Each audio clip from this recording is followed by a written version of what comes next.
Welcome back to Morning Joe on an election day. Joining us now, Communications Director for the National Republican Congressional Committee, Matt Gorman. Matt, good morning. Thanks so much for being on with us on this busy day. Appreciate it.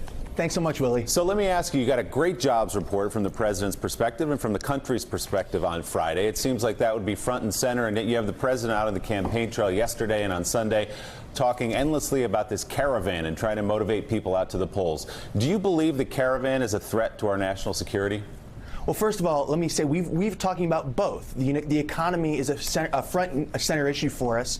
Last week released 15 ads. A vast majority were on the economy. However, immigration is as well. We've run ads on it over the past few months in states that aren't even close to the southern border because it resonates with voters in Minnesota, Pennsylvania, even in districts Hillary Clinton won in Orange County. So again, We've won the immigration issue since June. So as we talk about this, yes, it does rip up our base, but it also appeals to swing voters. But Matt, that's sort of the point. You all have put, at your level, so much time, money, and energy into focusing on the economy. But the president, as you know, his messaging trumps all of that.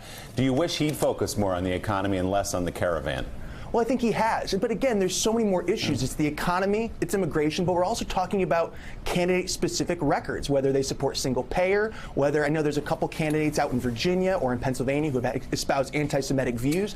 It's not just one issue. There are some overarching themes, but it's also very district-specific. And do you think the caravan is a threat to national security? Just back to my original question. Yeah, look, I think we have to protect our borders. I think our candidates do as well. And we need to make sure that Democrats, if they support abolishing ICE or sanctuary cities, we need to call them out for that as well. Based on what you've learned about the caravan and who's in it, what is the specific threat to national security?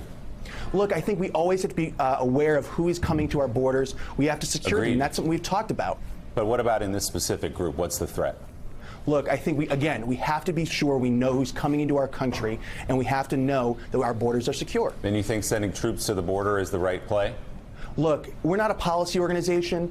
Our goal is electing candidates across the country, candidates who support border security. Some of our candidates may support troops going to the border, some aren't. But what we're focused on is retaining the majority, so that way, again, we can secure our borders, we can keep the tax cuts we've talked about, and we can protect against Democrats' plans to abolish ICE in sanctuary cities. So, Matt, Joe Scarborough here. Thanks so much for being with us.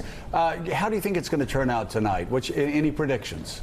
Well, look, I think, first of all, as David said, we're watching Kentucky at 6 p.m., highly touted race, Andy Barr versus Amy McGrath. That's going to tell us a lot tonight. The state of Minnesota is a bellwether as well. Two districts where Republicans are on defense in the suburbs, two seats where Democrats are on defense in the rural area. But the name of the game, what we've seen so far, is volatility.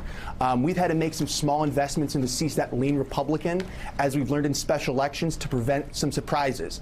But both parties had to go back into seats where they thought they were dead and buried. We went back into a couple seats in Texas and Florida. Democrats had to go back into seats in California, Iowa, and Virginia. So things are very volatile. As we learned in 2016, got to keep your foot on the gas. And what's a victory for you? What will tomorrow morning will you wake up and throw your clenched fists in the air and say, we did it, oh my God, we did it? What is a majority of one a huge victory for you? Do you need more? What do you consider a win tomorrow morning? Keeping the majority, period. All right. And a loss, if you lose the majority by one, that's a loss. Look, again, that's our goal from the day one when I started this job, keeping the majority. That's what we're focused on. That's what we're going to do. All right. I'm Matt Gorman, Communications Director for the National Republican Congressional Committee. Thank you very much. Thank you, Matt. Thanks, Matt. And we should note that we tried repeatedly to have the chair of the NRCC, Congressman Steve Stivers, on the show, but we were unable to get that scheduled. We've had Steve on before. Would have loved to talk to him about, he was the one that came out, was critical of King and his white supremacists. Exactly. Thanks for checking out MSNBC on YouTube, and make sure you subscribe to stay up to date on the day's biggest stories. And you can click on any of the videos around us to watch more from Morning Joe and MSNBC. Thanks so much for watching.